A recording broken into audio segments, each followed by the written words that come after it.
সকালবেলা ঘুম থেকে উঠে বাসি সব কাজ সেরে নিয়ে মুখ ধুয়ে চলে এলাম ঘরে। তারপর চাটাও কিন্তু বানিয়ে নিয়ে দুজনে মিলে চা খেয়ে নিলাম। আর এদিকে সকাল সকাল কিন্তু ছেলে স্কুলে চলে গেছে, ওর কিন্তু সকাল 8টাতেই স্কুল। আর জানো তো সকালবেলা ঘুম থেকে উঠে কিন্তু সবথেকে বড় চিন্তা একটাই, যে আজকে কি রান্না হবে।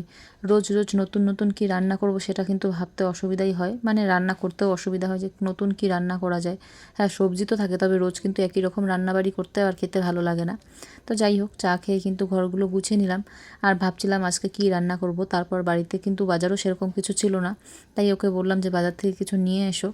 তো ও কিন্তু বাজারে চলে গেছে বাজার করতে, আর আমি কিন্তু ঘরগুলো সব গুছিয়ে নিচ্ছিলাম। আর আজকে কিন্তু প্রচণ্ড হাওয়া দিচ্ছিল সকাল থেকেই। তো যাই হোক, এদিকে দেখো আজকে চৌকির তলটা কিন্তু পরিষ্কার করা হয়েছে, তাই কিন্তু এই কাপড়গুলো বের করে রাখা হয়েছিল। তো এগুলো সব আমি গুছিয়ে নিচ্ছি। আর যদি ঘরগুলো ভালো করে গুছিয়ে না রাখা হয় না, তাহলে ভালো লাগে না। ঘর যতই ভাঙা থাকুক আর যাই থাকুক, ভালো করে গুছিয়ে রাখলে দেখতেও ভালো লাগে আর মনেও কিন্তু শান্তি থাকে, তাই না? তো যাই হোক, এদিকে দেখো বিছানার চাদরটা ভালো করে পরিষ্কার করে নিলাম, আর সব বালিশগুলো ভালো করে পরিষ্কার করে উপরে উঠিয়ে নিলাম। ব্ল্যাঙ্কেটটাও কিন্তু ঝেড়ে নিলাম। আর আমার যেহেতু শোকেসে জায়গা নেই ব্ল্যাঙ্কেট ঢুকে রাখার, তাই কিন্তু আমি বিছানার মধ্যেই রোজ রেখে দিই।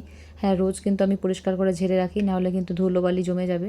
তো এইদিকে বালিশগুলো গুছিয়ে রেখে কিন্তু ব্ল্যাঙ্কেটগুলোও পরিষ্কার করে গুছিয়ে রাখছি। আর জানো তো এখন তো বৃষ্টির দিন, তাই যখন করে বৃষ্টি পড়ে তখন কিন্তু হালকা হালকা ঠান্ডা লাগে, তখন কিন্তু ব্ল্যাঙ্কেট মাঝে মধ্যে গায়েও দিতে হয়। তো এদিকে ঘরগুলো পরিষ্কার করা হয়ে গেছে, তারপর কিন্তু রান্নাঘরটাও পরিষ্কার করে নিচ্ছি। আর কিছুদিন থেকে তো গ্যাসে রান্না করি না, তাই কিন্তু এই ঘরটাতে অত অগোছালো হয় না। এদিকে দেখো ধোয়া বাসনগুলো কিন্তু উবুর করে রেখেছিলাম, সেগুলোই কিন্তু গুছিয়ে রাখলাম। আর চা খেয়েছিলাম সেই বাসনগুলো ছিল, সেগুলো কিন্তু কলের পাড়ে রেখে এলাম। তারপর চলে গেলাম রান্নাঘরে ভাত বসাবো। আর দেখছো তো কত কিছু টেনে নিয়ে আসতে হয় আমাকে এই ঘরে।